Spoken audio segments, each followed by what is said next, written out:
Yes, सो आज हम बात करेंगे स्टैटिस्टिक्स के ऊपर कि स्टैटिस्टिक्स क्या होती है।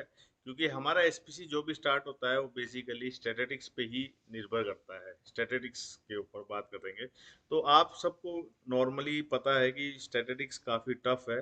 इवन कॉलेज वगैरह में भी काफ़ी टफ होती थी हमें यूज़ करना। इसीलिए काफ़ी हद तक काफ़ी लोग स्टैटिस्टिक्स को पसंद नहीं करते। क्या आप भी पसंद नहीं करते हो? तो मोस्ट ऑफ आंसर्स इसमें यस ही मिलेंगे, क्योंकि many people think that this is not for them and that is not important. और काफी लोगों को ये बोरिंग भी लगता है, काफी लोगों को ये बहुत बोरिंग लगता है। और काफी लोगों को लगता है कि ये हार्ड है, लर्न करना भी हार्ड है, लेकिन हम लोग इसको डेली यूज करते हैं, हम लोग अपनी लाइफ में डेली यूज करते हैं।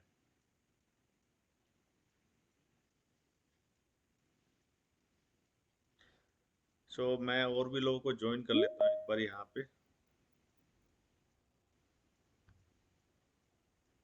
राइट। सो अगर हम बात करें स्टैटिस्टिक्स की, तो स्टैटिस्टिक्स हम लोग काफ़ी जगह यूज़ भी करते हैं और स्टैटिस्टिक्स के द्वारा हम मनी भी सेव करते हैं। जैसे कुछ एग्जांपल्स ले लेते हैं। जब आप मान लीजिए आपको कुछ घर खरीदना है, जैसे कि आप किसी सिटी में जा रहे हो, दिल्ली, बॉम्बे, चेन्नई में जा रहे हो और आप घर देख रहे हो, तो आप देखोगे कि वहाँ के एरिया का प्राइस क्या है, एवरेज प्राइस क्या चल रहा है, उसी के अकॉर्डिंग आप अपना रेट बताओगे। जैसे कि कुछ एरिया अच्छे होते हैं, कुछ एरिया काफ़ी पॉज होते हैं, कुछ एरिया काफ़ी ठीक ठाक भी होते हैं, तो उस एरिया के अकॉर्डिंग प्राइस डिसाइड किया जाता है। तो वो प्राइस जो डिसाइड किया जाता है वो एवरेज प्राइस के ऊपर निर्भर करता है। इवन जब आप कोई भी चीज खरीदते हो, जैसे कि फॉर एग्जांपल फूड खरीदते हो, बर्गर खरीदते हो या आप पिज्जाज खरीदते हो, तो उसमें भी आप स्टैटिस्टिक्स का यूज करते हो। जैसे कि फॉर एग्जांपल एवरेज एवरेज का यूज करते हो। एवरेज प्राइस क्या चल रहा है अभी यहाँ पे। सो एवरेज के अकॉर्डिंग आप डिसाइड करते हो कि आपको लेना है या नहीं लेना है। इवन जो छोटे बच्चे होते हैं वो भी डिसाइड करते हैं कि स्टेट एवरेज कोई चीज अच्छी है या नहीं, कोई चीज बुरी है या नहीं। तो वो भी स्टैटिस्टिक्स का यूज करते हैं। बट हम जब डेली लाइफ में स्टैटिस्टिक्स को यूज करते हैं तो हम ये उसको मैथमेटिकली कैलकुलेट नहीं करते हैं और उसको वर्बल वे में लेके चलते हैं। और आप सबने क्रिकेट में भी देखा होगा कि स्टैटिस्टिक्स का यूज किया जाता है। जैसे कि खासकर क्रिकेट में आप देखिए ग्राफ है, ये ग्राफ दिख रहा है। एक मैच है बांग्लादेश और इंडिया का, यहाँ पे आप देखिए ग्राफ कि बांग्लादेश की जो टीम है उसके रन स्कोर्स ओवर के हिसाब से कुछ इस तरीके से जा रहे हैं, इंडिया के जो स्कोर्स हैं वो कुछ इस तरीके से जा रहे हैं। तो ये ग्राफ का भी हम लोग डेली यूज करते हैं। हम लोग मैच जब आईपीएल आता है, हमारे वर्ल्ड कप आते हैं, तब भी हम लाइव मैच में इन ग्राफ्स को देखते हैं। बट इतना डीपली नहीं जाते कि कैसे ये बन रहा है, हॉरिजॉन्टल लाइन क्या है, एक्स और वाई में क्या आएगा। इवन जब ये हमारा एलपीडब्ल्यू या बॉलर्स की जो पिच मैप है, कहाँ कहाँ पे वो बॉल डाल रहा है, उसके अंदर भी हम स्टैटिस्टिक्स का यूज करते हैं। डॉट बॉल कितनी है, एक से तीन रन कितने में लिए, बाउंड्रीज किस किस बॉल पे आई। तो आप देखिए मोस्ट ऑफ चीजों में हम लोग स्टैटिस्टिक्स का यूज कर पा रहे हैं। तो ये कहना बिल्कुल भी गलत नहीं होगा कि अगर हम स्टैटिस्टिक्स को हटा दें या स्टैटिस्टिक्स को लर्न ना करें और हम अपनी लाइफ को इजी बना सकते हैं। तो अगर आपको लाइफ इजी बनानी है, कोई भी डिसीजन लेना है, तो कंपेयर करने के लिए हमें कोई भी चीज़ों को स्टैटिस्टिक्स का यूज करना ही पड़ता है। सो स्टैटिस्टिक्स को सबसे पहले हमें याद करना पड़ेगा, लर्न करना पड़ेगा। उसके बाद ही हम एसपीसी कर सकते हैं। एसपीसी तो बहुत बड़ी चीज होगी। तो आज इस वीडियो में मैं आप सबको बताऊंगा कि एसपीसी करने के लिए बेसिक्स क्या है। बेसिक्स का क्लियर होना चाहिए। बेसिक्स क्लियर नहीं है तो आपको एसपीसी वगैरह सिर्फ आप एक्सेल शीट्स या अपने जो जो शीट्स बनी होंगी, सॉफ्टवेयर होगा, उसमें आप फर्जी डाटा का ही यूज करते रहोगे। सो स्टैटिस्टिक्स का यूज अब मोस्टली इम्प्रूव क्वालिटी को करने के लिए हम इंडस्ट्रीज में यूज करते हैं। और जब हम वेरिएशंस की बात करते हैं, सबसे पहला जो नाम आता है, सबसे पहला जो शब्द आता है एसपीसी या फिर स्टैटिस्टिक्स के अंदर क्यों यूज किया जाता है, तो वेरिएशंस की बात की जाती है। अब वेरिएशंस भी कई टाइप्स के होते हैं। नॉर्मली अगर हम एसपीसी मैनुअल्स के हिसाब से बात करें तो वेरिएशंस को दो भागों में डिवाइड किया जाता है। कोई बता सकता है वेरिएशंस कितने टाइप के हैं? दो टाइप के जो हैं वो कौन कौन से हो सकते हैं या कौन कौन से होते हैं? कोई बता सकता है आप में से?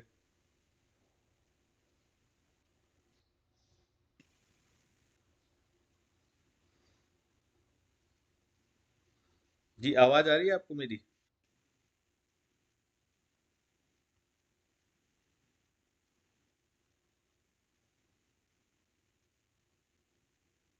आवाज आ रही है आपको मेरी? ऑडिबल है?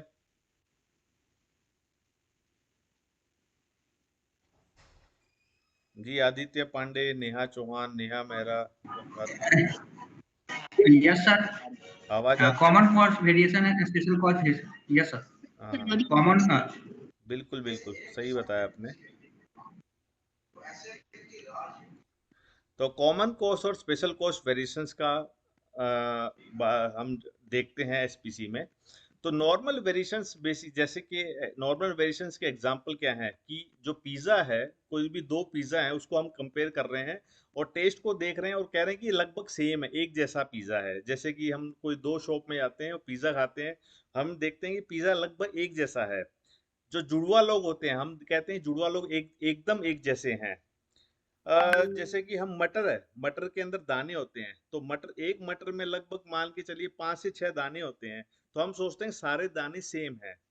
क्या सारे दाने सेम होते हैं? क्या ट्विंस सेम होते हैं? क्या पिज्जा जो भी शॉप बनाता है क्या सेम होता है? सब कुछ सेम हो सकता है क्या इस वर्ल्ड में? किसको लगता है, आप में से किसको लगता है कि कोई भी दो चीज सेम एग्जैक्टली हम बना सकते हैं, या होती हैं नेचुरली भी होती हैं? क्या आपको ऐसा लगता है? नहीं, नहीं सर। नहीं ना। नहीं। तो इस वर्ल्ड में, इस सर। संसार में कोई भी चीज ना सेम नहीं है। So no two things are same, no two test are same, no two people are same, no two peas. जो मटर के दाने हैं वो भी दो सेम नहीं होते जो नेचर बनाता है। So no two things in the world are same, कोई भी दो चीजें सेम नहीं होती। अगर आपसे कोई पूछे, जैसे कि ये आप ये पिक्चर में देख रहे हो, ये जुड़वा कपल है। यहाँ पे जो दो फीमेल्स हैं ये भी जुड़वा हैं, और ये जो दो मेल्स हैं ये भी जुड़वा हैं। ये आप पिक्चर में देख रहे हो, इनका फेस लगभग सेम है, इनकी जो एक्सप्रेशन है वो भी मोटा मोटा सेम है। बट क्या आप बता सकते हो इन दोनों में फर्क क्या है? इन दोनों में या मेल्स में और फीमेल्स में फर्क क्या है, डिफरेंस क्या है? कोई बता सकता है?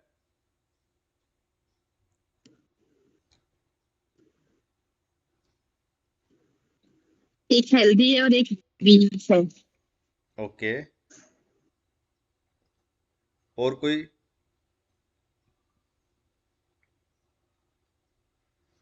देखिए, इनमें से हम नहीं बता सकते हैं, हम नहीं बता सकते एग्जैक्टली क्या डिफरेंस है। हमें मोटा मोटा ये सेम दिख रहे हैं, ठीक है। लेकिन एक्चुअली अगर इनके पेरेंट्स से पूछेंगे, इनके जो माँ बाप से पूछेंगे, वो हमें एग्जैक्टली बताएंगे कि कौन इसमें क्या फर्क है, कौन सा तेज है पढ़ने में, कौन सा स्पोर्ट्स में अच्छा है, कौन खाने में अच्छा है, कौन रनिंग करने में अच्छा है, कौन टीवी ज्यादा देखता है, कौन मस्ती ज्यादा करता है। तो पेरेंट्स वो हमें एग्जैक्टली बताएंगे कि क्या वेरिएशन है दोनों में। लेकिन एक बाहर के आदमी को, एक नॉर्मल आदमी को लगेगा ये दोनों सेम है। इनके जो फिंगरप्रिंट डिपार्टमेंट है, अगर आप फिंगरप्रिंट डिपार्टमेंट के पास जाएंगे तो वो बताएगा दोनों में क्या डिफरेंस है, दोनों की फिंगर्स में, दोनों की नसों में क्या डिफरेंस है। अगर इनके डेंटिस्ट के पास लेके जाएंगे तो वो हमें एग्जैक्टली डिफरेंस बताएगा कि कौन इसमें क्या क्या डिफरेंस है। ठीक है। तो ये जो डिफरेंस है जो नेचर ने बनाया है, जो नॉर्मली प्रेजेंट होता है वेरिएशन, इसको हम क्या बोलते हैं? Normal variations. क्या ये नॉर्मल वेरिएशन सही है या गलत है? मतलब होना चाहिए या नहीं होना चाहिए? आपको क्या लगता है? क्या ये एक्सेप्टेबल है होना अगर चाहिए हमारे सर। सेम इसी एग्जांपल को हम अपने मैन्युफैक्चरिंग प्रोसेस में यूज करें, पार्ट, हर पार्ट टू पार्ट वेरिएशंस आएगा और वो नॉर्मल वेरिएशन है, क्या वो अच्छा है या बुरा है? एक्सेप्टेबल है या नॉट अच्छा है, एक्सेप्टेबल? एक्सेप्टेबल है। एक्सेप्टेबल है। एक्सेप्ट। एक्सेप्ट है। किसी को लगता है एक्सेप्ट नहीं है?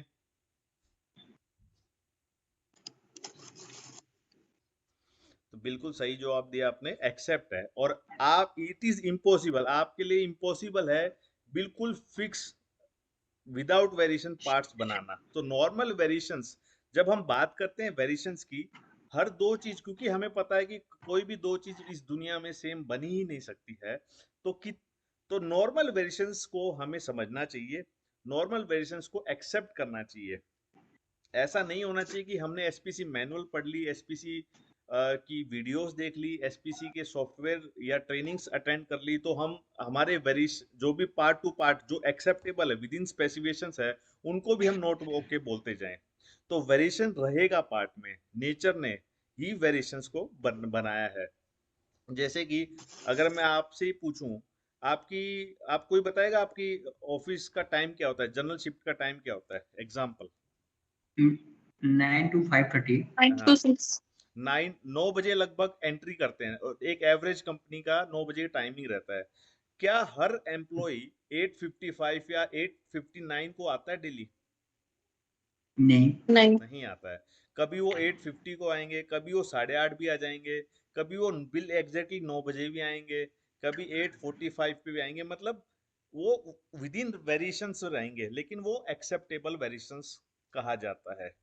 तो एसपीसी और वेरिएशंस के ऊपर जब हम बात करते हैं, हमें उस प्रोसेस को इतना रिड्यूस नहीं करना है, इतना फिक्स नहीं कर देना है कि पार्ट ही नहीं बन पाएंगे।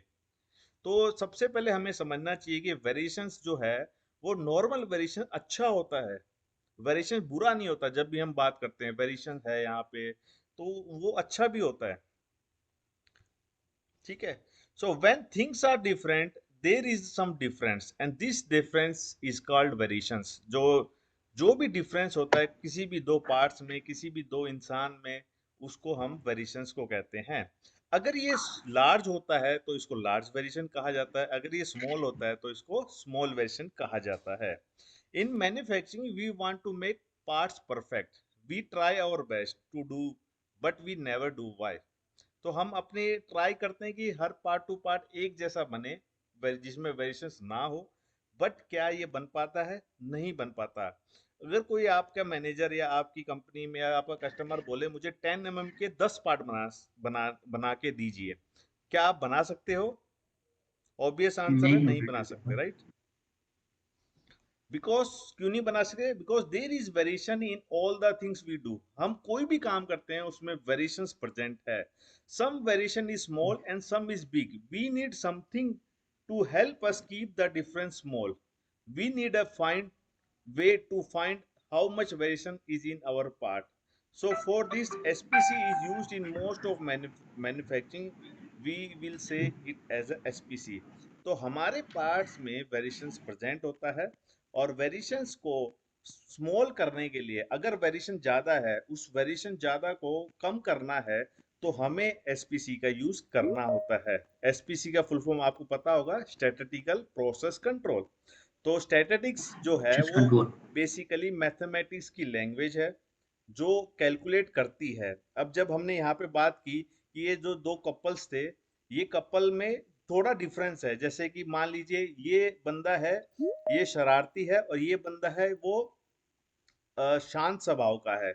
अभी इनमें डिफरेंस कितना, ये हमारा एक फीलिंग है, लेकिन कितना डिफरेंस है, कितना शरारती है, 80% शरारती है, ये 50% सीधा है, वो हम मेजर नहीं कर रहे हैं।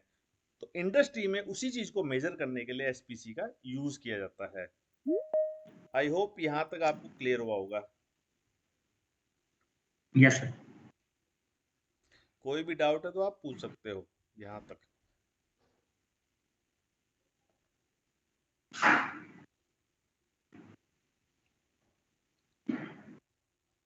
ठीक है, चलिए आगे चलते हैं। So there is a way to major variation. ठीक है, तो मेजर करने के लिए वेरिएशंस हैं। देखिए यहाँ पे एक एग्जांपल बताया गया है, यहाँ पे 3 पिक्चर दिखाई गई हैं, picture number 1, picture number 2 and picture number 3। तो एक फार्मर है, एक किसान है, वो एक वेजिटेबल को ग्रो करता है। उसके पास 3 डिफरेंट टाइप की वेजिटेबल्स हैं, 3 डिफरेंट टाइप की वेजिटेबल को ग्रो करता है सेम गार्डन में। और ही divide the vegetable by weight, उसने ना उन वेजिटेबल को वेट से डिवाइड कर दिया है। तो तो आपने क्या कहा, उस किसान को जो भी उसने फसल, वेजिटेबल्स, जो भी सब्जियों को उगाया है, उसको वेट के अकॉर्डिंग सेट कर दो। मतलब एक सब्जी, जैसे फॉर एग्जांपल हम टमाटर ले लेते हैं। सो एक टमाटर के ऊपर दूसरा टमाटर को रख दो, तो टमाटर के ऊपर टमाटर रख दो। ऐसे करके ना उसको ग्रुप में डिस्ट्रीब्यूट करना है। जैसे वो बंदा ग्रुप में डिस्ट्रीब्यूट करता है तो आप देखिए क्या बन रहा है। यहाँ पे देखिए टमाटर है, बड़े टमाटर एक के ऊपर एक रखे जा रहे हैं, और जो छोटे टमाटर हैं वो साइड में रखे जा रहे हैं एक के ऊपर एक। अब आप इसको अगर ध्यान से देखोगे तो ये क्या कर्व बन रहा है, कौन सा कर्व बन रहा है, कोई बता सकता है?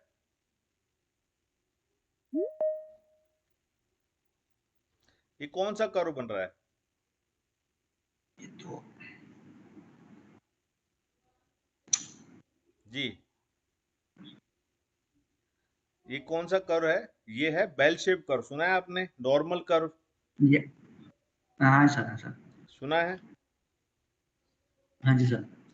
तो ये बेल शेप कर्व बनेगा, मतलब कि कोई भी चीजों को, ये एक एग्जांपल लिया है मैंने सब्जियों का, लेकिन आप कोई भी किसी भी चीज को, जैसे कि आपके पार्ट्स हैं, पार्ट्स को मान लीजिए आपके 50 नंबर ऑफ पार्ट्स हैं, और उन पार्ट्स को आप सीरीज में बैठाओगे, जैसे कि किसी लोअर स्पेक वाले को लेफ्ट साइड में रख दोगे, हायर स्पेक वाले को राइट साइड में रख दोगे, जो मीन है उसको सेंटर में रख दोगे, तो हर कोई भी सैंपल साइज लोगे, उससे आपका जो कर्व बनेगा वो नॉर्मल कर्व ही बनेगा। नॉर्मल कर्व का मतलब है कि आपका पार्ट, आपके जो प्रोसेस है उसमें वेरिएशंस प्रेजेंट है, लेकिन that variation is acceptable variation, वो बुरा नहीं है, वो अच्छा वेरिएशन है। सो अगर आप अपने प्रोसेस में पार्ट्स को इस तरीके से सेट करते हो, बैठाते हो, और अगर आपकी कर्व नॉर्मल बनती है, मोस्ट ऑफ केसेस में कर्व नॉर्मल ही बनेगी, तो उसको एनडीसी कर्व कहा जाता है। क्लियर हुआ? मतलब किसी भी चीजों को सेट करोगे तो वो एनडीसी कर्व ही बना के देगा आपको। So you can see the pattern is curve, each side is exactly like the other, मतलब कि यहाँ पे सेंटर से अगर हम ध्यान से देखेंगे, सेंटर से लेफ्ट साइड में भी लगभग सेम डिस्टेंस है, और राइट साइड में भी लगभग सेम डिस्टेंस है, और ये सेंटर से हम कह सकते हैं कि ये मिरर इमेजेस है। इसी चीज को हम यहाँ पे नॉर्मल कर्व कहते हैं, इसी चीज को हम नॉर्मल कर्व कहते हैं, और इसी चीज में हम इसको नॉर्मल वेरिएशंस भी कहा जाता है। ठीक है।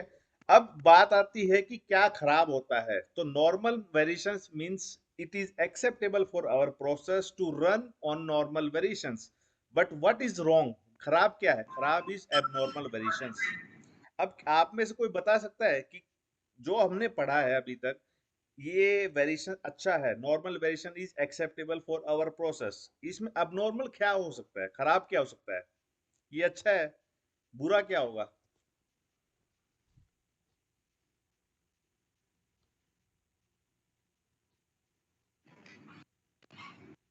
वेरिएशन ज्यादा हो उसमें है।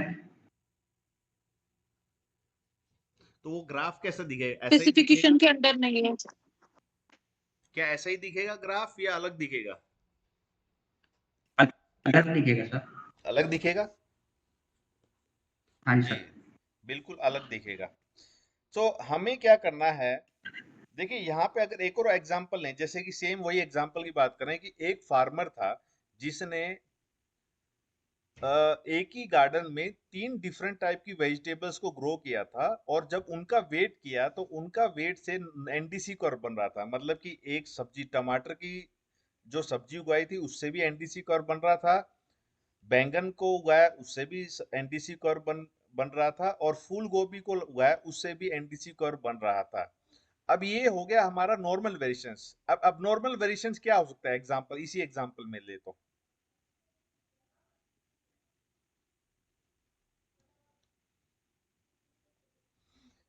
या इसी को हम आपकी कंपनी की बात करें तो एक कंपनी है आपकी दिल्ली में, वो पार्ट्स को बना रही है, उसमें नॉर्मल कर्व बन रहा है, मुंबई में बना रही है उसमें भी नॉर्मल कर्व बन रहा है, चेन्नई में बना रही है उसमें भी नॉर्मल कर्व बन रहा है।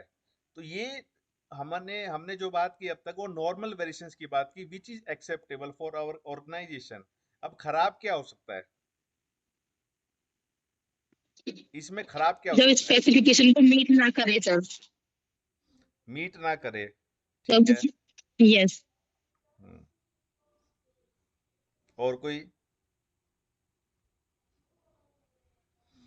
देखिए इसका सिंपल आंसर ये है कि ये जो किसान है जिसने 3 टाइप की सब्जी इसको उगाया था, मान लीजिए एक साइड की जो सब्जी है, जैसे नंबर 3 की जो सब्जी है, फूल गोभी है, उसमें पानी नहीं गया, उसमें पानी गया ही नहीं, पानी गया ही नहीं, तो क्या होगा? सब्जी खराब बनेगी या बनेगी?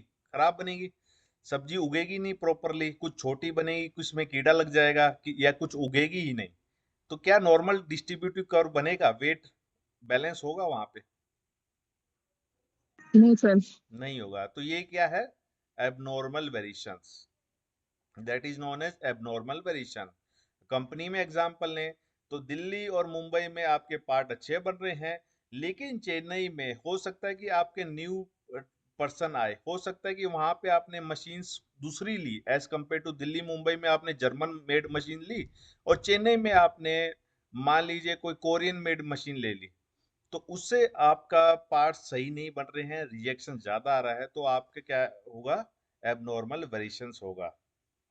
इसके अलावा अगर हम क्रिकेट में बात करें तो जैसे मोहम्मद शमी है, मान लीजिए उसके एल्बो में दर्द हो रहा है, क्या वो सही बॉलिंग डालेगा? नहीं डालेगा। उससे हमें सही विकेट्स नहीं मिलेंगे। It means there is some abnormal, और इसी एबनॉर्मल को फाइंड आउट करना है हमें, इसीलिए हम एसपीसी कर रहे हैं। अब ग्राफ में कैसे लगेगा?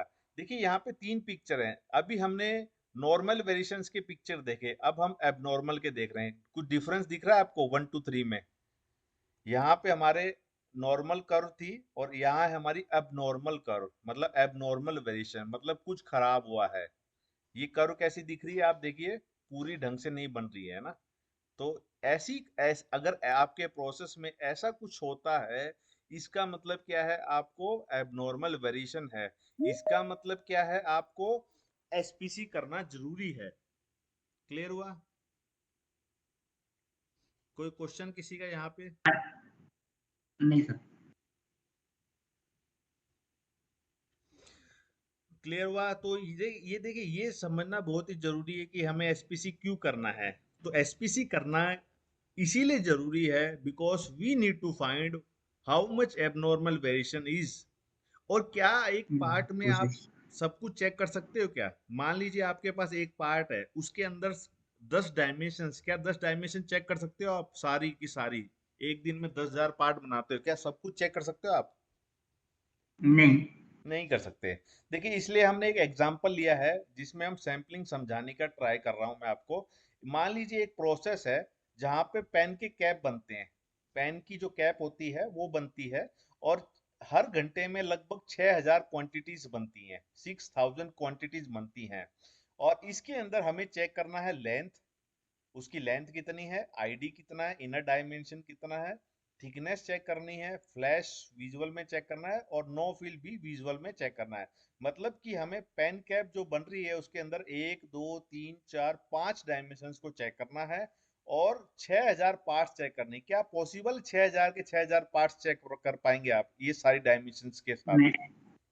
नहीं कर नहीं पाएंगे। सर। इसके लिए फिर आपको बहुत सारे इंस्पेक्टर लगेंगे, बहुत सारे इंस्ट्रूमेंट्स लगेंगे, बहुत सारे फाइल्स डॉक्यूमेंट्स लगेंगी, जो कि इम्पॉसिबल है, जो कि कोई मैनेजमेंट आजकल नहीं मानती है। तो इसीलिए हम सैम्पलिंग्स करते हैं। देखिए अगर 6000 पार्ट्स हमारे पर आवर बनते हैं, और मान लीजिए कि हम एक ही डायमेंशन चेक करते हैं जो कि आईडी, इनर डायमेंशन, बहुत इंपॉर्टेंट हमारे लिए। अगर एक ही डायमेंशन को चेक करते हैं, और एक डायमेंशन को चेक करने के लिए 10 सेकंड लग रहे हैं, एक कैप को इंस्पेक्शन करने के लिए हमें 10 सेकंड लग रहे हैं, तो टोटल हमें 6000 पार्ट्स के लिए 60,000 सेकंड लगेंगे, जो कि है 16 घंटे। मतलब कि एक घंटे के प्रोडक्शन को चेक करने के लिए हमें 16 घंटे लग रहे हैं, which is not possible with that process. So इसीलिए हम सैम्पलिंग का यूज करते हैं, इसीलिए हम सैम्पलिंग का यूज करते हैं। तो ऐसे केस में आप क्या कर सकते हो? मान लीजिए सेम सिनेरियो आपके पास है, सेम इंडस्ट्री में आप काम करो, ऐसे केस में आप क्या करोगे? कैसे मेजर करोगे? एक घंटे के प्रोडक्शन को एक घंटे में ही चेक करना पड़ेगा, नहीं तो वो डिस्पैच नहीं हो पाएगा, नहीं तो आप क्या करोगे? जो क्रिटिकल डायमेंशन है उसको As for चेक sample करेंगे और inspection. हम्म, नहीं, हम एक ही डायमेंशन को चेक कर रहे हैं ना, यहाँ पे देखिए आईडी, सिर्फ आईडी को चेक कर रहे हैं। क्रिटिकल हमने एक ले लिया है तो आईडी। बस बस हम सेटअप करेंगे, सेटअप टाइम पे चेक करेंगे और फर्स्ट लास्ट भी चेक करेंगे। हम्म। तो ऐसे केस में हम क्या, सैंपल बेस्ड पे जी इंस्पेक्शन करेंगे। जी, सैम्पलिंग बेस्ड पे इंस्पेक्शन करेंगे सर, इतनी ज्यादा राइट राइट, क्वांटिटी है तो। सैम्पलिंग, ऐसे केस में हम सैम्पलिंग करेंगे, ऐसे केस में हम सैम्पलिंग करेंगे। उस सैम्पलिंग को हम बोलते हैं कंजगेटिव सैम्पलिंग, उसके सैम्पलिंग को क्या बोलते हैं, कंजगेटिव सैम्पलिंग, या हम नॉर्मल इंडस्ट्रीज में बोलते हैं hourly sampling, 2 hourly sampling, 3 hourly sampling, जो भी हमारे यहाँ प्रोसेस होता है। तो उन सैम्पलिंग को क्या बोलते हैं, कंजगेटिव सैम्पलिंग। मतलब कि आप पहले जाएंगे, सेटअप करेंगे, 5 पार्ट को चेक करेंगे, 5 कंजगेटिव पार्ट को, पहला पार्ट, दूसरा पार्ट, तीसरा पार्ट, चौथा पार्ट, पांचवा पार्ट, पांचों पार्ट को चेक करोगे, फिर हर घंटे में आप चेक करोगे। आपने ये पार्ट चेक कर लिए, उसके बाद हर घंटे में आप इन पार्ट्स को चेक करोगे। उस सैम्पलिंग प्लान क्या बोलते हैं, कंसेक्यूटिव सैम्पलिंग। ठीक है। इसके अलावा एवरेज हमारे यहाँ आता है ऑर्गेनाइजेशंस में, हाँ, एक एवरेज। सेकेंड, जी स्लाइड पीछे कीजिएगा। आपके 6,000 पार्ट बन रहे हैं पर आवर बस। राइट और आपके जो सैम्पलिंग प्लान है आपके सिस्टम के अनुसार है, पर आवर चेक करना है आपको। राइट जो इन प्रोसेस इंस्पेक्शन करते हैं वो पर आवर करेंगे। राइट। लेकिन आपका जो इंस्पेक्शन मतलब आवरली इंस्पेक्शन के पहले ही आपका जो प्रोडक्ट है वो फिनिश हो गया, तो आप इसमें बस केवल सेटअप ही कर पाएंगे फिर। नहीं, सेटअप आपको करना है। देखिए setup is mandatory, but setup के बाद प्रोडक्शन कंटिन्यू चलेगा। तो सेटअप के बाद जब प्रोडक्शन नहीं, मेरा चलेगा तो क्वेश्चन, हम उसको लेके चल रहे हैं आवरली। नहीं मेरा क्वेश्चन ये है कि हमें 6,000 ही पार्ट बनाने हैं और 1 घंटे में पार्ट बन गया, हम्म तो हम बस इसमें सेटअप करेंगे। क्योंकि जब हमारा इन प्रोसेस इंस्पेक्शन शीट है जो आवली करेंगे हम्म वो 1 घंटे का है, लेकिन लाइन हमारा 1 घंटे के अंदर ही फिनिश हो गया। तो उस केस में हम एक ही का लेंगे। बस जो सेटअप हाँ करेंगे वही लेंगे। हाँ, मैं समझ गया आपका क्वेश्चन। आपका क्वेश्चन ये है कि हमारा जो है एक ही घंटे का प्रोडक्शन है, हमारा 5 घंटे या 10 घंटे का प्रोडक्शन ही नहीं है ना। हम्म। आपका प्रोडक्शन ही 1 घंटे का है। तो अगर आपका प्रोडक्शन ही 1 घंटे का होता है तो उस केस में आप उसको और बढ़ा सकते हो, 15 मिनट, 20 मिनट कर सकते हो ना। हाँ ठीक है, राइट, ओके। हम्म तो ये जो एग्जांपल मैं लेके चल रहा हूँ, क्योंकि प्रैक्टिकल जो हम नॉर्मली यूज करते हैं, कोई भी प्रोडक्शन लगभग 4 से 5 घंटा चलता ही है, एवरेज लेके चल रहा हूँ, उसके बेस पे मैं इसको डिफाइन किया है। तो जितना आपका प्रोडक्शन होता है आवरली, आवरली को आप मिनट्स में भी कर सकते हो, सेकंड में भी ले हाँ, सकते हो। ठीक है। देखिए स्टैटिस्टिक्स में या एसपीसी में सबसे पहले हमें जो यूज करना होता है वो है एवरेज। एवरेज को हमें यूज करना होता है, जिसका सबसे सिंपल फॉर्मूला होता है सम डिवाइड बाय काउंट्स। मतलब जो भी आपके नंबर्स हैं उनको आप ऐड करोगे, और ऐड करके काउंट से डिवाइड कर दोगे। जैसे कि एग्जांपल है, आपको एवरेज निकालना है 98, 91, 96, 89 और 95 का। तो इसको सबसे पहले आप सम करोगे, 468 यहाँ पे सम आएगा, प्लस करोगे, प्लस करोगे तो 468 आपका आएगा। और इसके नंबर कितने हैं हमारे, 1 2 3 4 5, 5 नंबर हैं, तो 5 से डिवाइड कर दोगे, आपका आंसर आ जाएगा 93.6। तो एवरेज बहुत सिंपल है, और एवरेज का यूज करना हमें आना चाहिए। और एवरेज के यूज करना इज एसपीसी में सबसे पहली स्टेप आती है हमारी। देखिए कोई भी चीज है, कोई भी जो नंबर है जिसको आपको 5 से डिवाइड करना है, उसका बहुत इजी कैलकुलेशन है। देखिए यहाँ पे सम आ रहा था हमारा 468, तो 468 को एक और बार 468 से प्लस कर दोगे तो टोटल आ जाएगा 936। 936 में एक पॉइंट लगा देना है आपको, आपका आंसर वही आएगा 93.6। मतलब डिवाइड करने की जरूरत नहीं है आपको। ये सिर्फ और सिर्फ 5 के लिए है, जब आप सम कर रहे हो 5 का तब ये एप्लीकेबल है।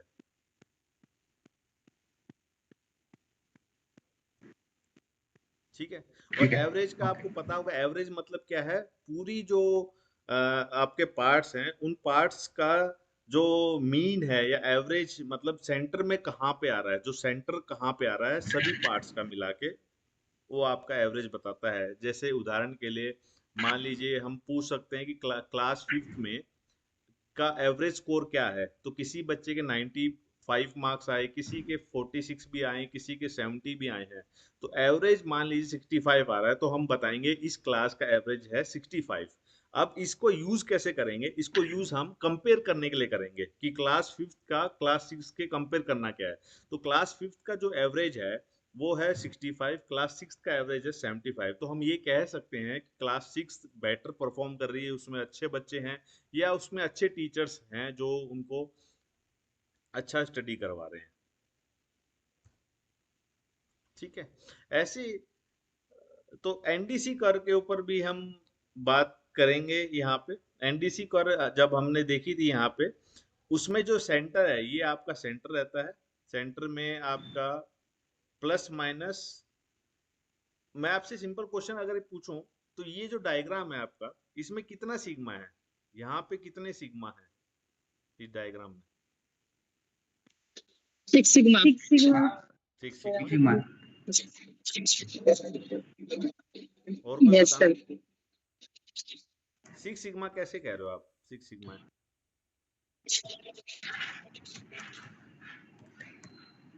कैसे कह रहे हो आप, मतलब 6 सिग्मा है? 3 plus में 3 minus में नहीं, नहीं जा 3 सिग्मा ही है, 3 सिग्मा है। 3 सिग्मा कैसे है? क्योंकि यहाँ पे न्यूमेटिक जो है 3 तक की है। बट अगर हम बात करें, देखिए कभी भी अगर इस टाइप का कोई इंटरव्यू में आपसे क्वेश्चन पूछे ना, तो आपको आंसर 3 सिग्मा,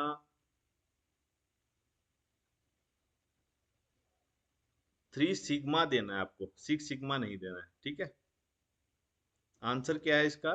3 सिग्मा, 6 सिग्मा नहीं है आंसर। कोई बताएगा क्यों मैं ऐसा कह रहा हूँ? बट क्यों सर? हाँ, मैं बताऊंगा इस पे, मैं क्यों बताऊंगा।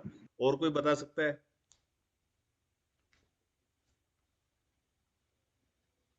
सोच के जो देखो। सिग्मा है वो जो सिग्मा है वो दिखाता है कि आपका डेविएशन कितना है। यहाँ पे 3 ही है ना, माइनस प्लस 1 हो गया, -2 माइनस प्लस 2 ये 2 हो गया, -3 और +3 3 हो गए, तो 3 सिग्मा है यहाँ पे।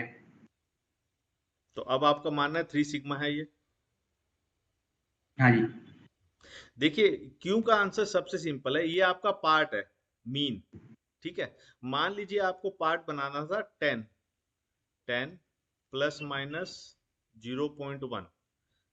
ठीक है जी। अब आपका जो पार्ट है, कोई एक पार्ट मान के चलिए कि आपका 10.1 पे आ रहा है, मतलब कि लगभग लगभग आपका हायर साइड में जा रहा है। ठीक है, तो ये आपका यूएसएल हो गया और ये आपका एलएसएल हो गया, एल एस एल। ठीक है, तो जब आपका पार्ट ये यहाँ पे बना है, यूएसएल साइड पे आ रहा है, तो मीन से क्या है, एक साइड में कितना सिग्मा है बताइए? 3 एक 3 है, तो 6 सिग्मा क्यों कह रहे थे? दोनों साइड का प्लस करके इसमें। दोनों साइड कैसे, आपका पार्ट तो एक ही बना ना। मतलब जब हम देखिए, जब हम पार्ट्स बनाते हैं तो हम एक पार्ट तो बनाते नहीं है, हम पार्ट्स बनाते हैं 50, 100, 1000, 2000, 5000, 10,000, ज्यादा क्वांटिटीज में बनाते हैं। तो कुछ आपके लोअर साइड पे भी बनते हैं, कुछ आपके हायर साइड पे भी बनते हैं। इसीलिए ग्राफ जो है आपका लोअर साइड भी बनता है, हायर साइड में बनता है, इसीलिए आपका नॉर्मल डिस्ट्रीब्यूटिव कर्व बनती है। लेकिन जो सिग्मा है उसमें प्लस माइनस 3 सिग्मा है, मतलब कि इस ग्राफ में आपका सिग्मा बन गया प्लस माइनस 3 सिग्मा। अगर इसको टोटल कहा जाए तो ये 3 सिग्मा में आता है, ना कि 6 सिग्मा में। क्लियर हुआ? अभी भी कोई डाउट है पूछ सकते यस हैं। सर। किसी का कोई सर थोड़ा क्वेश्चन और है? एक्सप्लेन कर दीजिए, नहीं समझ आया मुझे। हाँ, देखिए देखिए मैं दोबारा एक्सप्लेन करता हूँ। देखिए आप मान लीजिए, मैं आपको बोलूँ कि आपका जो स्पेसिफिकेशन है, प्रोसेस का स्पेसिफिकेशन है 10 प्लस माइनस 0.1 है। तो यूएसएल क्या होगा इस केस में? 9.9 से 10.1 हाई हाँ, 9.9 से 10.1, और जिसमें 10 आपका मीन होगा, तो यहाँ पे 10 आपने खींच दिया, मीन मतलब 10 आपका यहाँ आ गया। अब मान के चलिए यस सर। आप एक पार्ट चेक करते हो, आपने बेल शेप बना दी, 1 सिग्मा 2 सिग्मा में डिवाइड कर दिया। अब आपने एक पार्ट बनाया जिसकी वैल्यू है 10.1, तो वो यूएसएल है, वो आपका पार्ट यहाँ आएगा, करेक्ट? तो मीन से कितना दूरी पे ये पार्ट आपका? 1 2 3, कितना दूरी पे? 3 सिग्मा। 3 सिग्मा हुआ ना? 6 सिग्मा हुआ क्या ये? नहीं सर, वो एक ही सैंपल पे थोड़ी ना हम एनडीसी बनाते हैं। एनडीसी के लिए तो कम से कम 50-100 सैंपल्स चाहिए ना, राइट। तो कुछ प्लस में भी रहेगा। हाँ हाँ, एवरी तो सैंपल तो माइनस हाँ 9.9 नहीं रहेगा, राइट 10.1 नहीं रहेगा। राइट, बिल्कुल सही है। तो वो आपका, इसीलिए मैं कह रहा हूँ प्लस माइनस 3 सिग्मा है ना, मतलब कुछ आपके प्लस के साइड में 3 सिग्मा है और माइनस के साइड 2 सिग्मा है, लेकिन ये दोनों अलग डायरेक्शन है ना। टोटल अगर हम करते हैं तो 6 सिग्मा आता है, लेकिन जब हम प्रोसेस की बात करते हैं तो कुछ आपके अपर साइड में जाते हैं, कुछ आपके लोअर साइड में आते हैं। तो जो जो भी प्रोसेस, अब मान लीजिए अगर आप इसको दूसरी तरीके से देखते हैं, दूसरी तरीके से मैं आपको पूछ के ट्राई करता हूँ। अगर आपके मान लीजिए यहाँ पे पार्ट बन रहे हैं, आपके पार्ट यहाँ बन रहे हैं, तो आप क्या कहोगे, आपके पार्ट अपर साइड में या लोअर साइड में?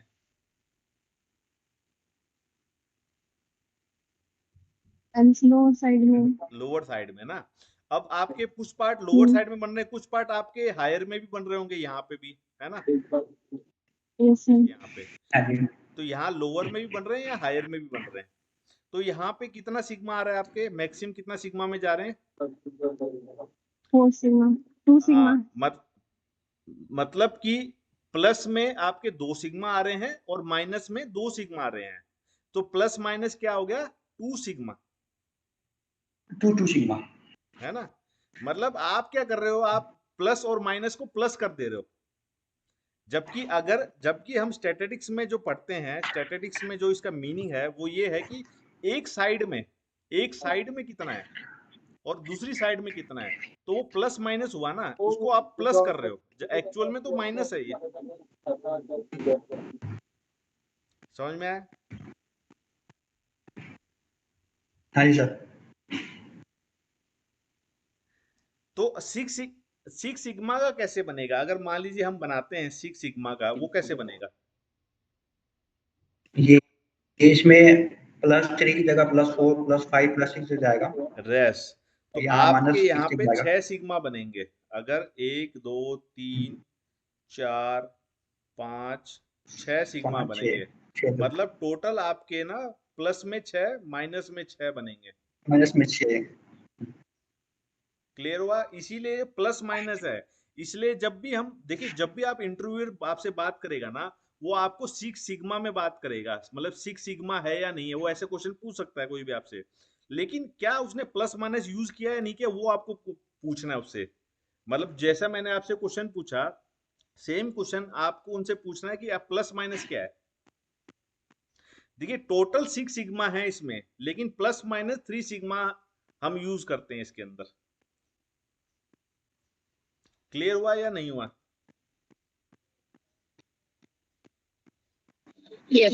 हुआ सर। जी।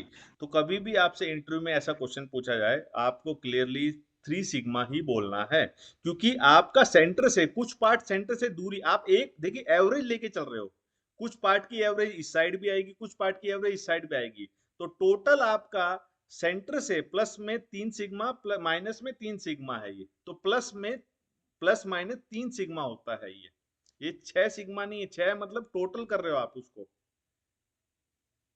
ये लंबाई नहीं है। तो कुछ आपके लोअर भी बन रहे हैं, कुछ आपके हायर साइड भी बन रहे हैं,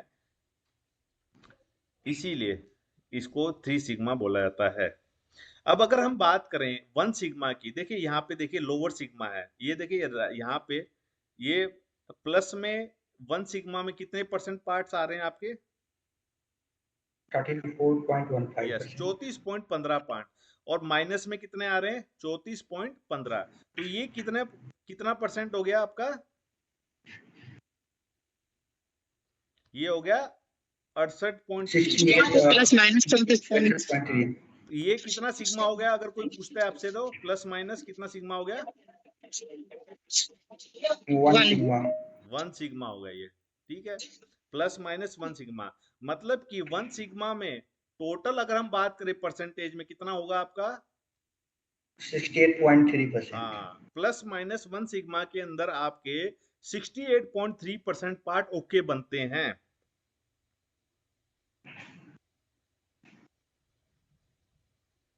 ठीक है, ठीक है सर। देखिए आपसे मैं एक और सिंपल क्वेश्चन पूछूं कि क्या एवरेज बहुत इंपॉर्टेंट है? क्या एवरेज से हम सही कैलकुलेशन, सही डाटा का अनुमान लगा सकते हैं? जैसे कि हमने एग्जांपल लिया था कि क्या 5th क्लास के बच्चे होशियार हैं या 6th क्लास के बच्चे होशियार हैं? क्या ये सही आंकलन लगा सकते हैं कि एवरेज हमने देखा और एवरेज से सही डाटा मिला हमें? क्या average is right way? Yes sir. No sir. No is the correct answer. Average कुछ केस में सही आंसर देगा, कुछ केस में गलत आंसर भी देगा आपको, ठीक है। जैसे कि फॉर एग्जाम्पल यहाँ पे आप देखिए, यहाँ पे आप देखेंगे कि एक बंदा है, ये बंदा आप देखोगे कि कोई भी एक बंदा है, इसको बोला जाता है कि इस जो ना ये पानी है, ये जो गड्ढा दिख रहा है, इस गड्ढे में ये जो पानी है, इस पानी की जो एवरेज डेप्थ है वो 2 फीट है। तो आप क्या सोचोगे? आप सोचो 2 फीट तो कुछ भी नहीं है, चलो मैं जाके देखता हूँ 2 फीट कितनी है। लेकिन हो सकता है कि ये जो रेंज है इस पार्ट की, इस नदी की, वो 4 से 40 फीट हो।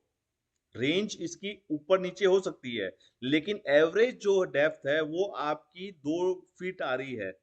लेकिन कुछ जगह पे 10 फीट भी है हाइट, कुछ जगह पे 20 फीट भी है, कुछ जगह पे 0 फीट भी है, कुछ जगह पे 1 फीट भी है, लेकिन एवरेज जो आ रहा है वो 2 फीट आ रही है।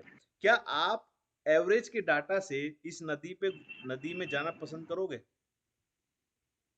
नहीं। नहीं करोगे ना।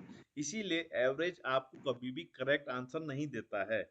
इसीलिए स्टैटिस्टिक्स में एक और डाटा लिया जाता है जिसको बोलते हैं रेंज। रेंज का फॉर्मूला सिंपल होता है। रेंज का फॉर्मूला क्या होता है? Maximum minus minimum. रेंज का फॉर्मूला क्या होता है? Maximum minus minimum. Maximum minus minimum. Yes. जैसे कि फॉर एग्जांपल एक वैल्यू लेते हैं हम लोग 8 4 2, इसका रेंज कितना आ जाएगा? 4। 8 नंबर है, 4 नंबर है, 2 नंबर है, रेंज कितनी आएगी इस डाटा की? 6 आएगी ना। मैक्सिमम वैल्यू है 8, मिनिमम वैल्यू है 2, तो इसको डिफरेंस करोगे, माइनस करोगे, 8 माइनस 2 6 आ जाएगा। तो रेंज क्या है? 6। मतलब आपकी जो नदी की गहराई है वो 6 फीट तक हो सकती है। रेंज 6 फीट में है। मतलब छोटी जो डेप्थ है और बड़ी जो डेप्थ है उसके बीच में 6 की दूरी पे है। और अगर आपके केस में नेगेटिव वैल्यू आती है, जैसे कि हम यहाँ पे देख रहे हैं डाटा 6 3 8 -4 और -1, अगर आपके डाटा में माइनस है तो उसको आपको माइनस ही करना है। तो आपकी सबसे बड़ी वैल्यू क्या है? यहाँ पे 8 है। 8 में से -4 को माइनस ही करना है, तो 8 माइनस माइनस क्या हो जाएगा? 12। तो जब आपके डाटा में माइनस आता है उसको माइनस ही करना है, ये प्लस नहीं करना है। लेकिन वो माइनस माइनस प्लस हो जाता है, जो हमने मैथमेटिक्स में पढ़ा था, इसीलिए वो प्लस हो रहा है। तो रेंज क्लियर हुई आपको? Yes sir. इसके अलावा एसपीसी में एक और सबसे ज्यादा टूल का यूज किया जाता है, वो ये है। पता है आपको ये क्या है? कोई बता सकता है सिंबल क्या है? सिग्मा। सिग्मा। देखा होगा आपने एसपीसी में। तो सिग्मा जो यस है, सर। सिग्मा का वर्ड कहाँ से आया? सिग्मा का वर्ड ग्रीक लैंग्वेज से आया। ग्रीक एक लैंग्वेज है, जैसे कि हमारी Hindi, English, Japanese, Chinese languages हैं, लेकिन ग्रीक लैंग्वेज को जो ग्रीस में लोग रहते हैं वो भी नहीं बोलते हैं। तो ग्रीक लैंग्वेज ऐसी लैंग्वेज जिसको कोई बोलता नहीं है। इसीलिए स्टैटिस्टिशियन जो दिमाग से कीड़ेबाज होते हैं वो इस लैंग्वेज का यूज करते हैं। वो इस लैंग्वेज का क्यों यूज करते हैं? क्योंकि वो चाहते हैं कि हमारी चीजें इजीली लोगों को अंडरस्टूड ना हो सके, वो कॉम्प्लिकेटेड रखना चाहते हैं। और वो लोग बहुत आलसी होते हैं, वो बहुत आलसी होते हैं। इसीलिए वो आप देखिए ग्रीक को ना GREE के नहीं लिखते हैं, या सिग्मा को SIGMA नहीं लिखते हैं, वो नॉर्मली सिंबल्स का यूज करते हैं। इसीलिए ग्रीक वर्ड से लिया गया सिग्मा को सिंबल्स में स्टैटिस्टिशियन यूज करते हैं। वो बड़े वर्ड्स आलसी नहीं होते, आलसी होते हैं बहुत ज्यादा, इसीलिए इनको पूरा इंग्लिश में SIGMA नहीं लिखते हैं, वो सिंबल्स को यूज करते हैं। तो SPC यूज करने के लिए हमें सबसे पहले हमने देखा एवरेज फॉर्मूला की नॉलेज होनी चाहिए, रेंज की नॉलेज होनी चाहिए, और ये आपका आ गया सिग्मा, या इसको हम बोलेंगे स्टैंडर्ड डेविएशन। अब कोई आपसे पूछता है स्टैंडर्ड डेविएशन क्या होता है? कोई बता सकता है स्टैंडर्ड डेविएशन क्या होता है? जो हमारा टॉलरेंस दिया होता है हम्म कि ±3 है तो कितना डेविएशन पे जाएगा ये। ठीक है, लेकिन वो अलग है, वो अलग है और ये अलग है। देखिए एवरेज, अब तक हमने पढ़ा था एवरेज। एवरेज का मतलब क्या था? एवरेज का मतलब था कि जो हमारी वैल्यूज हैं उनको हम प्लस कर रहे हैं और डिवाइड बाय जितने नंबर्स ऑफ सैंपल्स हैं उनसे डिवाइड कर रहे हैं। मतलब कि उसका सेंटर कहाँ पे है। जैसे हमने उदाहरण लिया था कि एक 5वीं क्लास में कुछ बच्चों के मार्क्स 45% टू 55 आ रहे हैं, कुछ के 60 टू 70% आ रहे हैं, कुछ के 80 टू 95% की रेंज में आ रहे हैं। तो एवरेज जब हम करते हैं तो हमारा 65 एवरेज आ रहा था। मतलब कि क्लास 5th का जो बच्चे हैं उनका एवरेज रिजल्ट है 65% आ रहा है सब बच्चों का, है ना। एवरेज मतलब सेंटर। अब सिग्मा का मतलब क्या? क्यों अब हमने देखा कि एवरेज से हमें सही डाटा का पता नहीं चलते हैं। मतलब कि it is not possible for us to compare two different data. तो इसके लिए हमें कुछ और वर्ड का या और किसी फॉर्मूले का यूज करना पड़ेगा। इसलिए हम यहाँ पे सिग्मा या फिर स्टैंडर्ड डेविएशन का यूज करते हैं। अब स्टैंडर्ड डेविएशन क्या होता है? ये बता रहा है कि हमारा जो एवरेज है, जो 65% एवरेज आया है क्लास 5th का, वो कितना करेक्ट है एवरेज से। सिग्मा क्या बताता है हमें? जो एवरेज है हमारा, वो एवरेज एक्चुअल एवरेज से के कितना करीब है, कितना सेंटर में है। जैसे कि क्लास 5th का एवरेज 65% आ रहा था, तो सिग्मा जो बताएगा हमें कि सिग्मा ये बताएगा कि 65% कितना एक्चुअल एवरेज के करीब है। मान लीजिए आपका एक्चुअल एवरेज था 66%, बट आपने कैलकुलेट किया 65%। सो कितनी दूरी हुई? 1 सिग्मा की। तो ये जो सिग्मा है वो दूरी बताता है एक्चुअल सेंटर से आपके एवरेज को। तो it is an index of how close all our measurement are to the average. मतलब एवरेज के कितना क्लोज है सारी वैल्यूज को, ये बताता है हमें। समझ में आया नहीं आया? जैसे सिर्फ बोल सकते हैं कि हमारी जो स्टूडेंट है उनका स्प्रेड क्या है, मिनिमम जैसे 65 था, मैक्सिमम 95, तो उस कितना उसका स्प्रेड है मीन से। राइट स्टैंडर्ड डेविएशन ऐसे उसको बोल सकते हैं। Right right. मतलब कि आपका जो एवरेज है, इसको मैं और एक और एग्जांपल लेके चलते हैं। मान के चलिए आपको एक पार्ट बनाना है 10 ±1। ठीक है, एवरेज कितना है आपका? एवरेज कितना है बताइए? 10। एवरेज आपका 10 है। अच्छा सॉरी। ठीक है, एवरेज आपका 10 आ गया। तो ये एवरेज क्या बता रहा है कि आपका जो मीन है वो 10 है। अब आपने पार्ट बनाए, मान लीजिए हमने 3 पार्ट बनाए। अब 3 पार्ट मान के चलिए, आपका एक पार्ट आ रहा है 10.5, दूसरा पार्ट आ रहा है आपका 9.5 और तीसरा पार्ट आ रहा है आपका 10.1। तो इसका एवरेज कितना आएगा आपका, कैलकुलेट कीजिए। हमने 3 पार्ट बनाए, 3 पार्ट में जिसका जो रीडिंग्स थी वो हमारे 10.5 थी और 9.5 है एक की, और लास्ट पार्ट की 10.1 है। तो एवरेज आपका कितना आएगा इसका, 10.03। ये आ गया आपका 10.03।